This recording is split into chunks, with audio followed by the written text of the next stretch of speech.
Morning. It's good to see all of y'all. Just as a reminder, we do have for the kiddos the sheets in the back where you can take notes. And if you present those notes to me after services, you'll get one of the candies that's back there. I mention that because I've really enjoyed getting to see those notes and seeing the pictures that everybody draws and how that kind of sinks in, as kids listen to these lessons and the words of Jesus and how they process that. So that's always been something I've enjoyed when I get to look at those.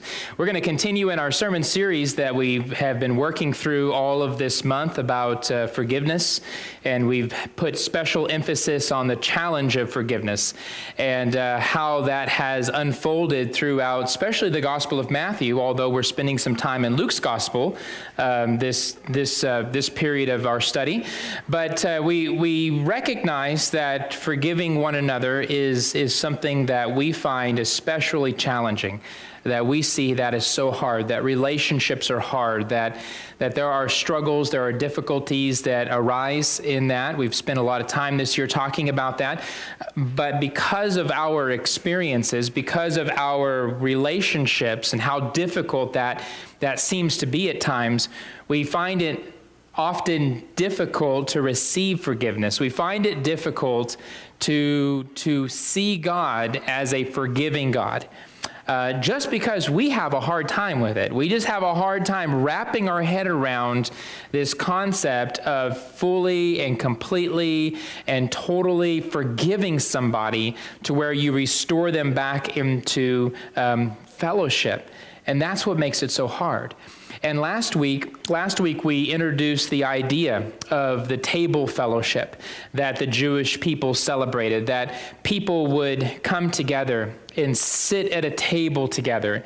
And when they sat at that table together, that identified them as part of that particular group, that those are the people who are in, and the people who are not at the table are those who are out, the included and the excluded, and how Jesus plays on that in the Gospel of Luke as we read through Luke's Gospel, and how Luke emphasizes this, that Jesus is going to quite literally turn the tables on this table fellowship, where he is going to call everybody to God's table, regardless of where they grew up or who they are or what they have done, that Jesus is calling people to sit at God's table.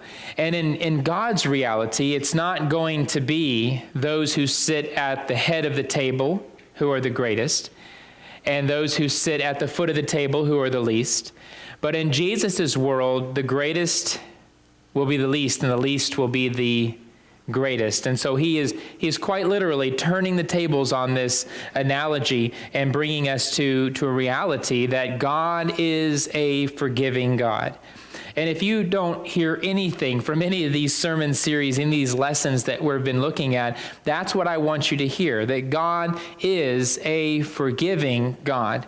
And he is drawing us in. He is calling us in. He is inviting us.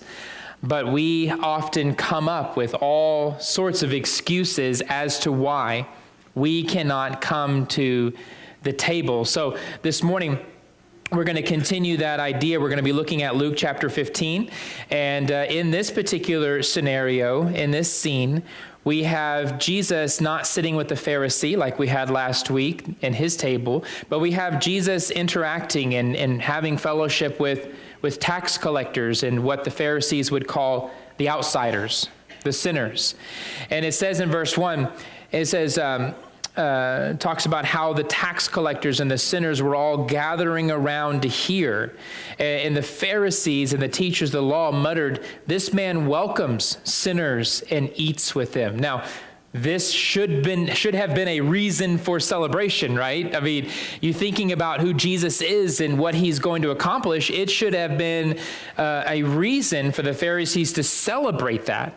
to celebrate the fact that Jesus is calling in sinners to him, to listen to him and eat with him, that is a means of celebration, but they turn it around and they use it as a way to criticize and attack Jesus and lower his status amongst the people.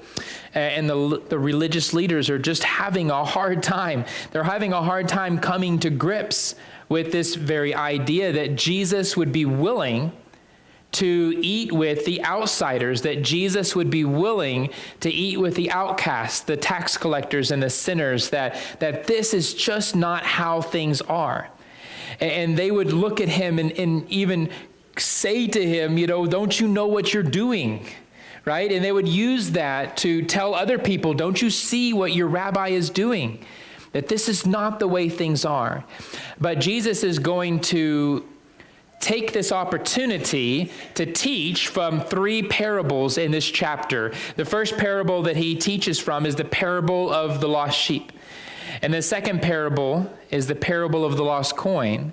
And the third parable, which is the one we're going to focus on this morning, is the parable of the lost son, or as we often refer to it, the prodigal son. So if you would look at verse 11. In verse 11, it's the beginning of this parable that Jesus tells about this lost son to illustrate his point. In verse 11, it says that a man had 2 sons, and the younger of them said to his father, "Father, give me the share of your estate that falls to me." So he divided the wealth between them. And not many days later, the young son gathered everything together, and he went on a journey into a distant country, and there he squandered his estate with loose living. All right, so this parable would have been especially shocking to those who heard it the first time. To think that any father, first off, would even be willing to do this would have been shocking. But in order for the son to even receive the inheritance in this culture, the estate, right? It's not like he's going to write him a check out of a savings account or something. There is an estate involved in this inheritance, and a family estate, probably been in the family for hundreds of years, generation after generation. And this son wants his portion, and he wants it now, which means that estate is going to have to be sold probably to some stranger, right, outside of the family, and he's going to get the money, and he's going to go because that's what he wants to do. And so even that scenario would have been shocking to people in this culture because that kind of thing wasn't done. And secondly, the inheritance, the asking of the inheritance, would acknowledge the fact that the son is basically wishing his father to die. I mean, that's how you receive an inheritance.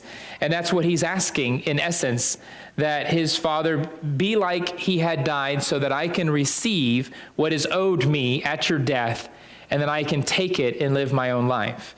And so all in all, the whole story is set up with this really a shocking, almost impossible scenario in the Jewish culture, and it is insulting. It is insulting to their heritage. It is insulting to their mindset and their culture that this would ever take place. And even the father's response would have been shocking to them. Look at verse 14. It says, "Now when he had spent everything," so all that they received from the sale of this property, he receives it all, he takes it, and he spends every last dime of it. It says a severe famine occurred in that country, and he began to be impoverished. And so he went and he hired himself out to one of the citizens of that country, and he sent him into the fields to feed swine. And it says, and he would have gladly filled his stomach with the pods that the swine were eating, and no one was giving anything to him.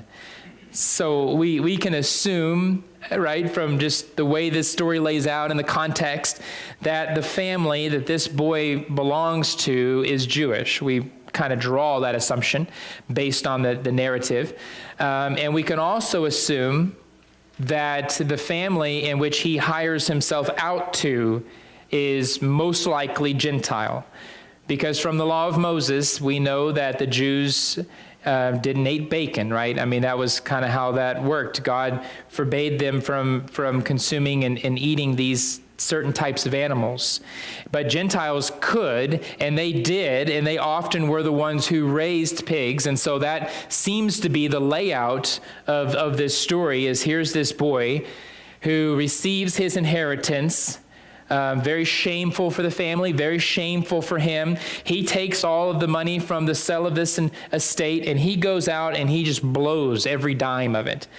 But now he has found himself in a position where not only has he done that, but he has been forced to hire himself out to a Gentile family and work their swine, work their pigs. And he is so hungry, and he's in such a bad place that he would gladly eat what he is feeding the pigs, because nobody was caring for him. Nobody was loving him. Nobody was taking care of him. Right? And we kind of feel sorry for the kid a little bit, but we kind of don't, because we look at the situation and we say, yeah, you're getting what you deserve, right? There's a sense in which there's still part of us that sees this and says, what else did you expect? Right? But what this is all supposed to do is it's supposed to help us recognize our shortcomings and our assault to God when we sin.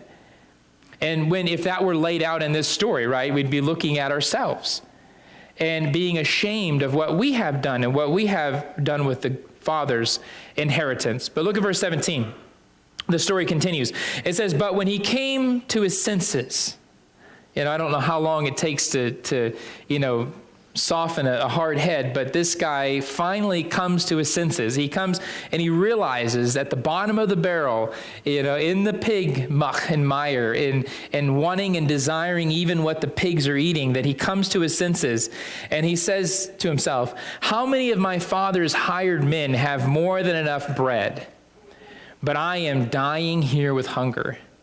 And then in verse 18, he says, I will get up. He's kind of having a little counsel with me, he's a little bit of counsel here in the mud, as he's feeding the swine, and he looks over at the container there with all of the food that he just sloshed in for the pigs, and the pigs eating, and he's thinking, man, that looks good. I wish I could eat some of that, and then he starts to have a little counsel with himself, and he's thinking, even in the lowest place in my father's family, even the slaves who are not actually part of the family, but they are in a sense, because they work closely with the family. They work on the family estate. At least they get bread. At least they're getting something. And I would be better off if I were a slave in my father's house, rather than being here and working in this pig pen. So he's having a counsel with himself.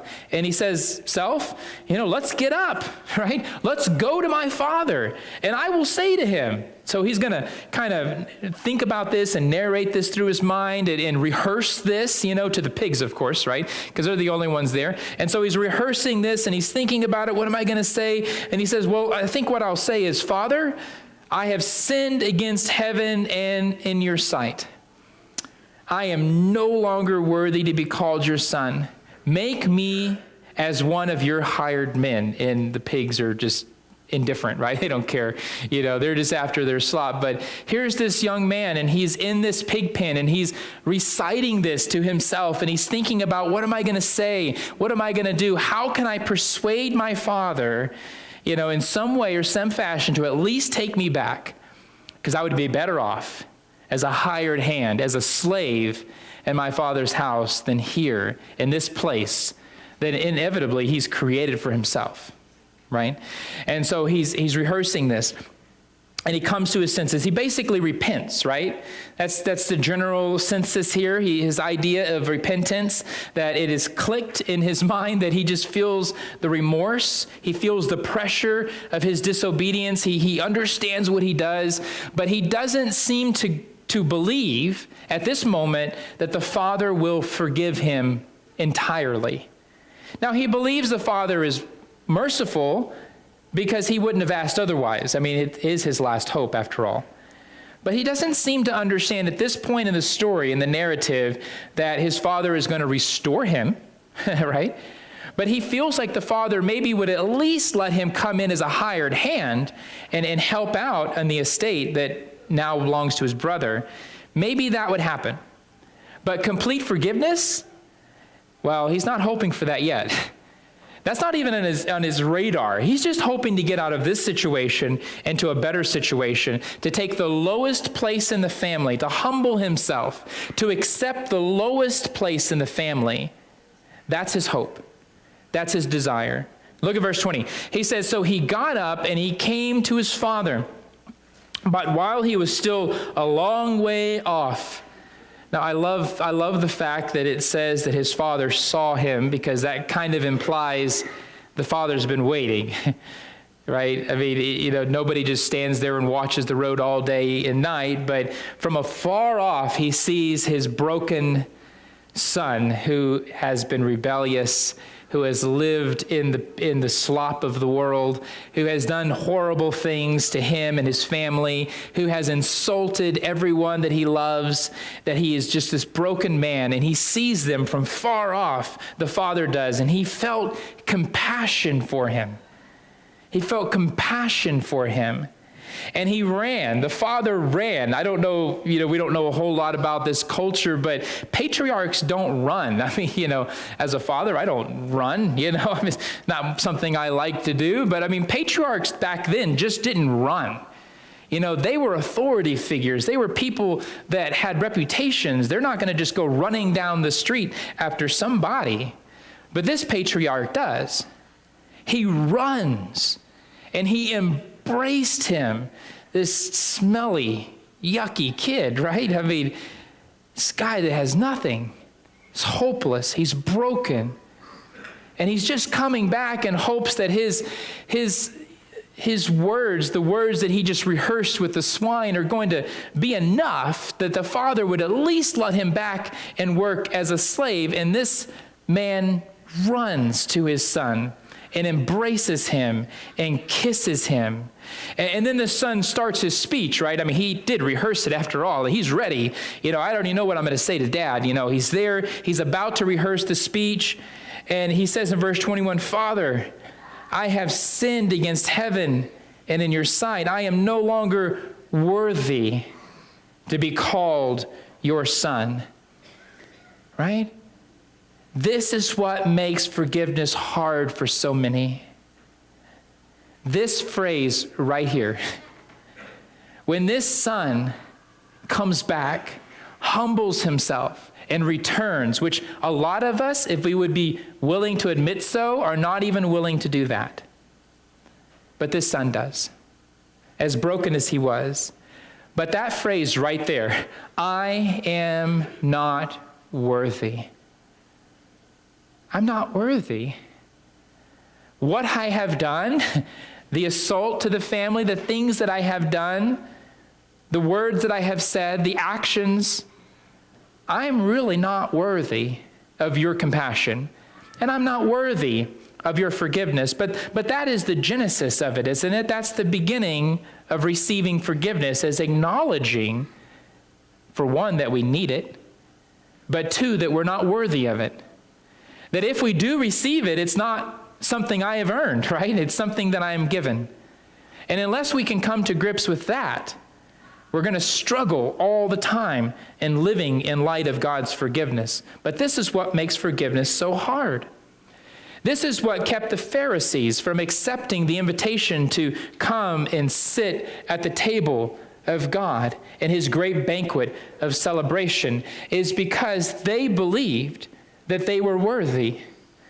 They believed because they sat at the right table day in and day out, that they sat with the right people, that they wore the right clothes, that they said the right things, that they kept the law of Moses perfectly, that they did all of these things in such a way that they were worthy. And whomever they said was worthy is worthy, and whoever they invited to their table was worthy.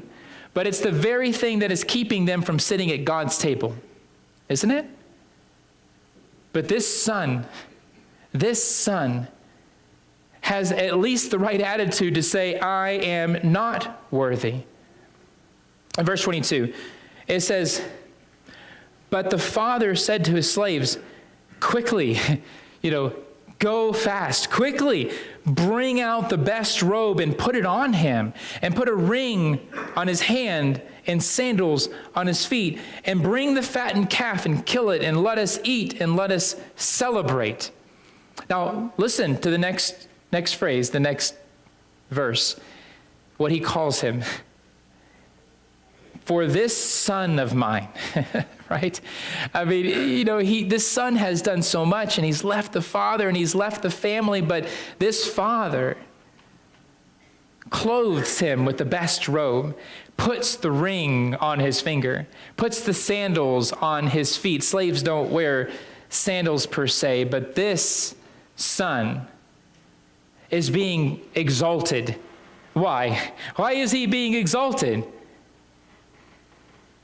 Because he has humbled himself, right? He has come back. He has accepted his position as the lowest. He's not worthy, and he knows it. But the Father will take him back and exalt him and take this humble son and raise him back up again. This son of mine was dead, the Father says, and has come to life again. He was lost, but now he is found. And they began to celebrate, right? Isn't that a beautiful story of forgiveness? I mean, isn't this great? Isn't this good news? Isn't this gospel that no matter what we have done, no matter where we have lived, no matter who we have served in the past, that if we can come to grips and repent of that life and realize that it's leading us to nothing but pig slop and mud, that we too can run to the Father and come back to the Father in our brokenness, in our acknowledgement of being unworthy of his forgiveness, and that we have a Father who is so compassionate that he is willing to run to us and forgive us and restore us to a position of glory. It's a beautiful story. But remember, this parable is not about one son, is it? It's about two sons. And about two sons. Look at verse 25. It says, now his older son, this was the younger, who got a portion, right? If there are only two sons, this boy would have most likely gotten 2/3 of the estate, the older. But there is another son. The older son was in the field, and when he came and approached the house, he heard music and he heard dancing. Something that would have excited many people, right? To hear what's going on. What's so exciting? What's going on at home? But this kind of sound didn't entice him to joy, but caused him to be somewhat fearful, questionable. And he says he summoned one of his servants, because he's not going to go look himself, but he summons one of his servants and began inquiring of these things and what they could be. In verse 27, he says, and he said to him, your brother has come, and your father has killed the fattened calf, because he has received him back safe and sound. So the Father's willingness to forgive. And then again, it's still hard to believe. I mean, it's really hard to come to grips with, even for us. I mean, how could this Father forgive someone who has wished him dead? How could this Father forgive somebody who has sold a portion of the family estate and used it and squandered it for loose living? How could that Father really forgive such a sinful lifestyle? But he does. Look at verse 28. It says, but he became very angry and was not willing to go in. And his father, right? His father comes out. He went out to the first son. Now he's coming out to the second son, right? Who's been there the whole time, obviously. So he comes out and he began pleading with him. This is such a different scenario, right? The scene has changed. Things are different. Instead of the son being humble and recognizing that he is unworthy and desiring forgiveness and desiring to be part of the family, and the father running to him, now we have a father going out to the other son who has been there the whole time. He's been a faithful servant for this while, But now he has to plead with this son, to plead with him. But he answered and he said to his father, look, for so many years I have been serving you, and I have never neglected a command of yours, and yet you have never given me a young goat so that I might celebrate with my friends. But when this son of yours, notice how he acknowledges him, not my brother, right? But this son of yours came, who has devoured your wealth in prostitutes, you kill the fattened calf for him. Right? And in a sense, we kind of acknowledge this, right? We kind of see this like, yeah, I know, that's crazy, isn't it? It doesn't make any sense. It's not logical. It doesn't make any sense at all. But that's what happened. But the attitude of the one who is there is one of anger and resentment, frustration. How dare you forgive my brother? Isn't that a weird attitude when we really put it in perspective? How dare you, Father, forgive him? How dare you be so forgiving? How dare you be so compassionate? How dare you? You should be ashamed of yourself for forgiving this brother, this son of yours. I mean, don't you know what he's done?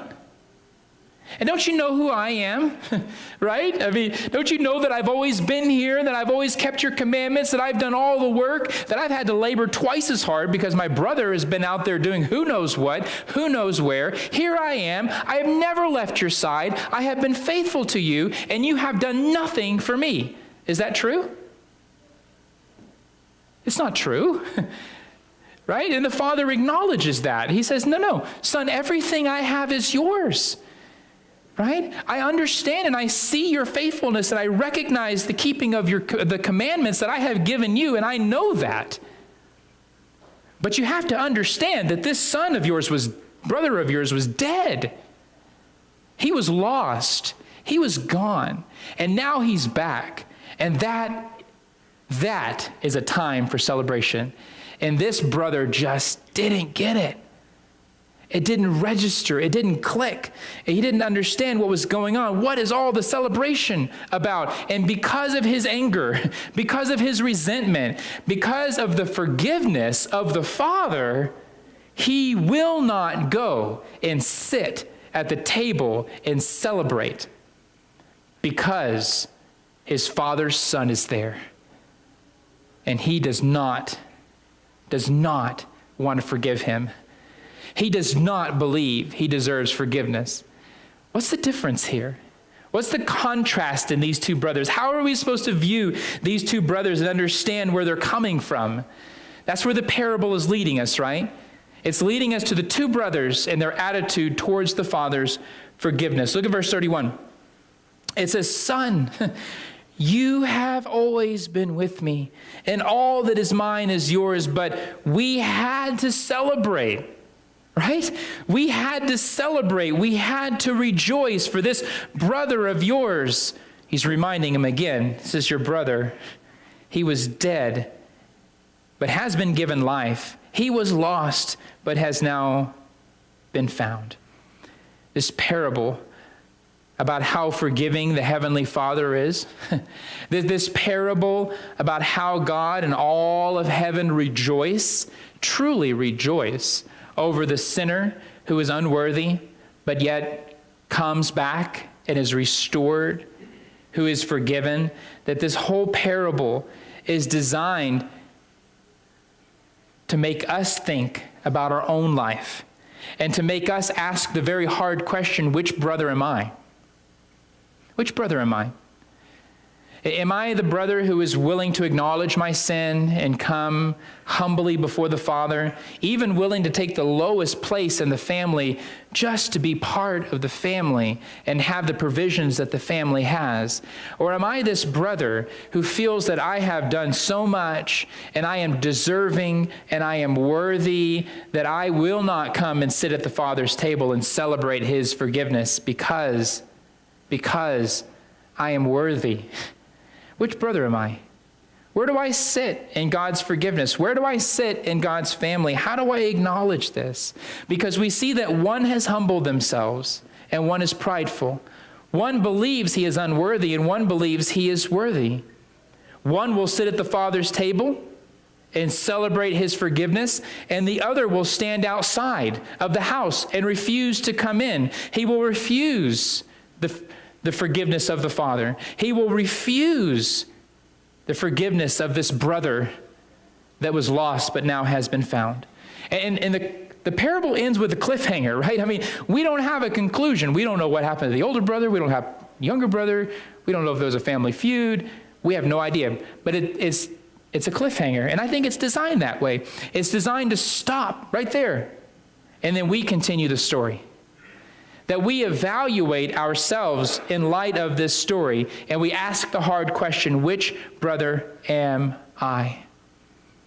Will I humble myself before the Father as a sinner and rejoice in his forgiveness, dine at his table, and then rejoice at other sinners who come and dine at the Lord's table and celebrate with God? Or will I be so prideful that I will refuse the Father's forgiveness because of those sinners who are sitting with him, because of those who I know have sinned, because of those who I know are unworthy? Will I be so self-righteous that I will decline the invitation and not come into the Father's house and celebrate his forgiveness? It's a hard question.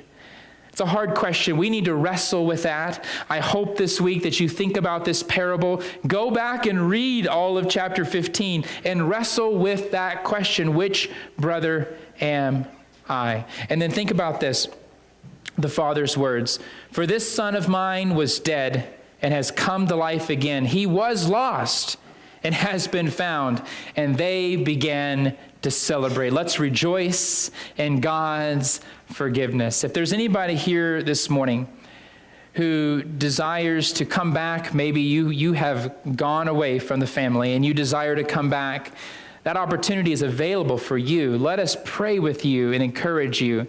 If you have not become part of the family, if you have not been baptized into Jesus, that opportunity is available for you this morning. Come forward as we stand and as we sing.